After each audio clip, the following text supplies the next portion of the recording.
Hi, my name is Alex. So I'm fairly new to the full stack development world. I have a background in SQL, database engineering, data management, data analysis, what have you, but I've decided to become a full stack developer.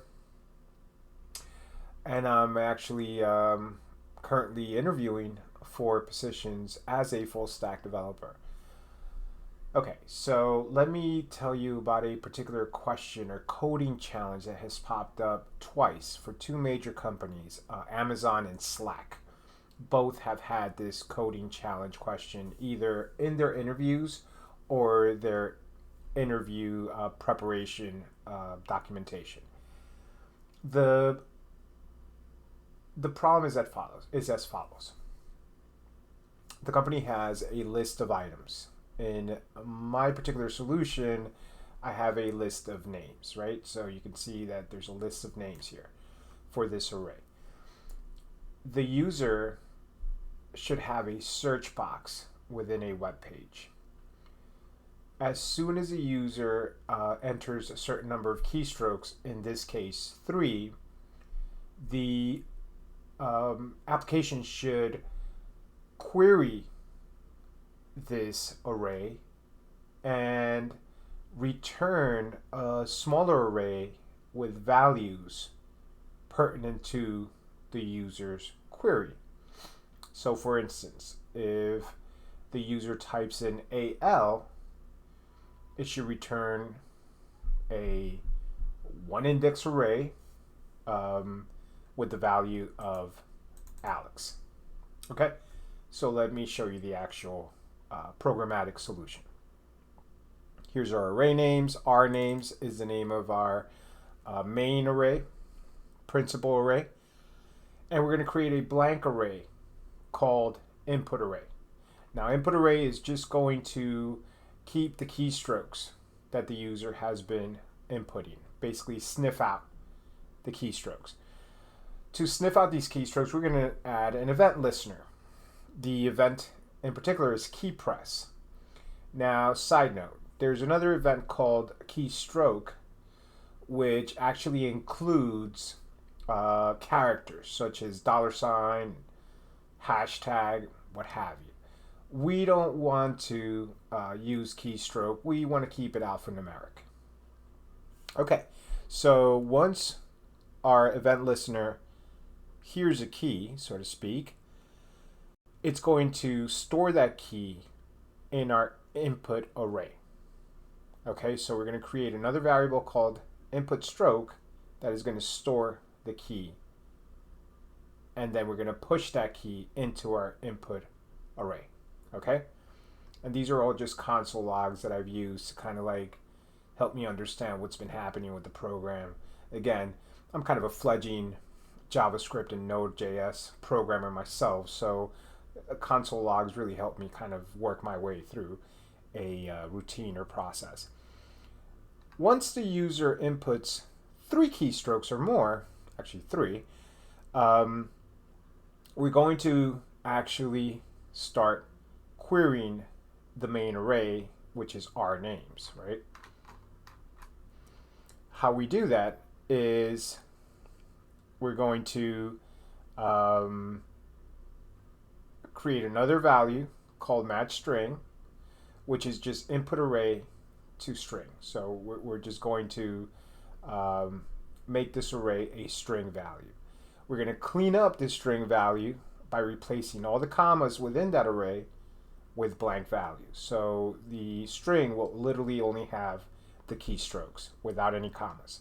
Now, once we have that, we can create a regular expression, RegEx, which added to the user input will help us query the array. Let's see how that happens. So we're going to create a constant called RegEx based on this user's match string final, which is the cleaned up string, and we're going to include this RegEx. Now, regular expressions are a whole different ball game, so I recommend highly that you learn about regular expressions. I've only now started to learn about regular expressions, but they're a huge subject. So I don't want to get into that subject right now. It would take a whole different video. Okay, So we have our regular expression, we have our user input, and we're going to create my regular expression, which is the value that has the regular expression that we just created, regex, and it's going to be indifferent, hence the I, is going to be indifferent to capitalization. So it's not going to look for small case, uppercase, it's just going to look for the actual value. And at that stage, we could start querying our main array, our names. So this is where we query. We're going to simply use a for loop. We're going to iterate through the array. We're going to see which values match our final input string. So once we get a match, we're going to console out, we found a match. We're going to console out the match name and the actual name. Name is just the our names value that we're iterating through at that moment. So the index that we're at right there is just going to be name. And match name is the value match. We literally use the word or the method match within the my reg expression. So my regular expression is going to be matched to that index value, and we're going to output both of them. There's a million ways to output this, there's a million ways to do this, but this is the meat of the bone right here. Okay, let's see how that works. We're going to go live. By the way, I have an extension called Live Server on VS Code, and I highly recommend you look into it. It's a very valuable expression. So here we go. We're going to click within the index file, and we're going to start typing AL.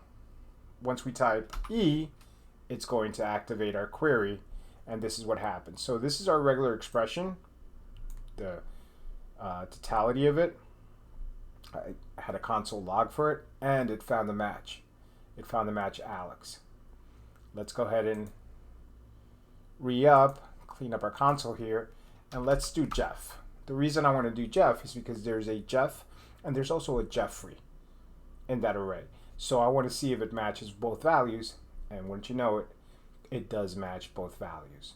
So at this stage, you can create an array with these new values, whether it's a one index array or several indexes, and return that array to the user in the form of any object you want, drop down box, whatever it is, list, whatever object you care.